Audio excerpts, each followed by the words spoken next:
नमस्कार। सिद्ध संत बाबा नीम करौली से आप सभी के लिए बहुत प्रार्थना है। स्वागत है आपका फिर से मेरी और एक कहानी में। कहानी एक शांत, सीधे और निश्चल मन वाले बालक गोपी की है। कहानी को पूरा सुनना, बहुत ही सुंदर कहानी है। एक बार की बात है, एक गांव में नन्हा सा 5 साल का बालक रहता था। गोपी नाम था उसका। उसका सीधा साधा और शांत स्वभाव था। उसकी माँ भी साथ में रहती थी। पिता थे नहीं उसके, पिता की बचपन में ही मृत्यु हो गई थी। उसकी माँ मेहनत मजदूरी करके घर का खर्च चलाती थी। बहुत गरीब थी बेचारी। गोपी अपनी उम्र के बच्चों को रोज स्कूल जाते देखता। एक दिन वह भी अपनी माँ से स्कूल जाने की जिद करने लगा। माँ ने गांव के जंगल के रास्ते में पढ़ने वाले एक स्कूल में उसका दाखिला करा दिया। वह हर रोज स्कूल जाने लगा। स्कूल में पढ़ते पढ़ते काफी दिन हो गए, लेकिन स्कूल में उसका कोई भी दोस्त नहीं बना। इससे गोपी बहुत ही उदास रहने लगा। एक दिन माँ ने उसकी उदासी का कारण पूछा, तुम क्यों उदास हो? गोपी ने कहा, माँ मुझसे कोई भी दोस्ती नहीं करना चाहता।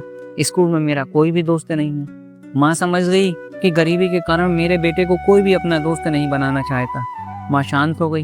एक दिन फिर गोपी ने माँ से पूछा, माँ मेरा कोई दोस्त क्यों नहीं है? लेकिन माँ कुछ नहीं बोली। माँ हर रोज गोपी को भगवान कृष्ण की कहानियां सुनाती थी। एक दिन माँ गोपी को घर के मंदिर में रखी भगवान कृष्ण की छोटी सी मूर्ति के पास ले गई और कहती है, बेटा यह गोपाल है, यही तुम्हारे मित्र हैं। उस सीधे साधे नन्हे बालक ने माँ की बात मान ली। उस रात जब वह सोने गया तो रात भर गोपी को सपने में गोपाल दिखाई देते रहे। अगले दिन वह स्कूल गया और जब शाम को जंगल के रास्ते से घर वापस आ रहा था तो रास्ते में उसे एक बालक मिला और गोपी को रोककर उससे बातें करने लगा। गोपी ने उसका नाम पूछा, तुम्हारा नाम क्या है? वह बालक बोला, मैं गोपाल हूँ। अब रोज शाम को गोपी गोपाल से मिलने लगा। दोनों खेलते और हर रोज गोपाल उसके लिए खाने पीने की चीजें भी लाने लगा। अगले दिन स्कूल में सरस्वती पूजन होना था। गुरुजी ने कहा, कल सब मिलकर सरस्वती पूजन करेंगे और फिर मिलकर भोज करेंगे। तुम सब अपने अपने घर से खाने का सामान लेकर आना। गोपी को दूध लाने की जिम्मेदारी सौंपी गई। गोपी ने घर आकर माँ को यह बात बताई कि सुबह दूध लेकर स्कूल जाना है। उसकी माँ चिंता में पड़ गई कि मजदूरी के पैसे भी नहीं मिले थे, दूध खरीदने के लिए पैसे थे नहीं। उसने सबसे बात की, लेकिन ना तो कहीं से दूध मिला और ना ही दूध खरीदने के लिए पैसे मिले। उसने यह बात गोपी को बताई तो गोपी ने बिना दूध के स्कूल जाने से मना कर दिया।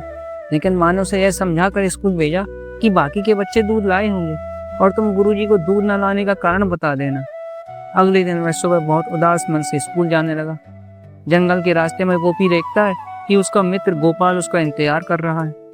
गोपी गोपाल से पूछता, मित्र आज तो मिस समय? गोपाल मुस्कुराते हुए कहता है, आज मुझे तुमसे अभी मिलने का मन किया, इसलिए मैं अभी आ गया। पर मित्र आज तो तुम बहुत उदास दिख रहे हो, गोपाल ने पूछा। गोपी ने अपनी समस्या बताई। गोपाल कहता है, रुको मैं दूध लाता हूँ। और गोपाल थोड़ी दूर जाकर एक छोटे से लोटे में दूध लाकर गोपी को दे देता है। अब गोपी खुशी खुशी स्कूल जाता है और दूध का लोटा गुरुजी को दे देता है। गुरुजी क्रोधित होने लगते हैं और कहते हैं, इतना थोड़ा सा दूध लाया है। गुरुजी उस छोटे से लोटे के दूध को दूसरे बर्तन में खाली करते हैं। बर्तन भर जाता है। ऐसे कई बर्तन भर जाते हैं, दूध खत्म ही नहीं होता। गुरुजी और बाकी के लोग आश्चर्य में पड़ जाते हैं कि क्या जादू है, दूध खत्म ही नहीं हो रहा। गुरुजी गोपी को डांटने लगते हैं कि तू कहाँ से दूध लाया है, देख क्या जादू हो रहा है। गोपी गुरुजी को अपने मित्र गोपाल के बारे में सारी बातें बताता है कि उसे ने ही दूध लाकर मुझे दिया। गुरुजी उसकी बातों पर विश्वास नहीं करते और उससे मित्र से मिलने की बात कहते हैं। गोपी गुरुजी और बाकी बच्चों को लेकर जंगल में पहुंचता है। गोपी अपने मित्र गोपाल को आवाज देता है। गोपाल मुस्कुराते हुए आ जाता है, लेकिन वह किसी को दिखाई नहीं देता, केवल गोपी को ही दिखाई देता है। गोपी गोपाल से कहता है कि इनको विश्वास नहीं हो रहा कि दूध तुमने दिया है। गुरुजी कहते हैं, तुम अकेले किससे बातें कर रहे हो, यहाँ तो कोई नहीं है। तब गोपी गोपाल से कहता है, यह तुम्हें देखेंगे नहीं तो इन्हें मेरी बातों पर विश्वास नहीं होगा। और तब गोपाल सबके सामने प्रकट रूप में आते हैं। गुरुजी और सभी को दिखाई देने लगते हैं।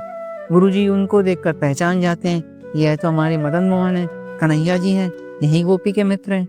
गुरुजी की आंखों से आंसू बहने लगते हैं। गुरुजी उनके चरणों में गिर जाते हैं और क्षमा मांगने लगते हैं। गुरुजी गोपी से भी क्षमा मांगते हैं और कहते हैं कि आज तुम्हारे कारण ही हमें ईश्वर के साक्षात दर्शन हो गए। और फिर भगवान अपने असली रूप में सबको दर्शन देते हैं। गोपी भी जान जाता है कि भगवान ही हमारे मित्र गोपाल के रूप में आते हैं और इस प्रकार गोपी के सीधे साधे निश्चल मन के कारण भगवान ही उसके मित्र बन जाते हैं। और इसलिए कहते भी हैं कि जिनके मन में सादगी है और निर्मलता है, भगवान हर पल उसके साथ है।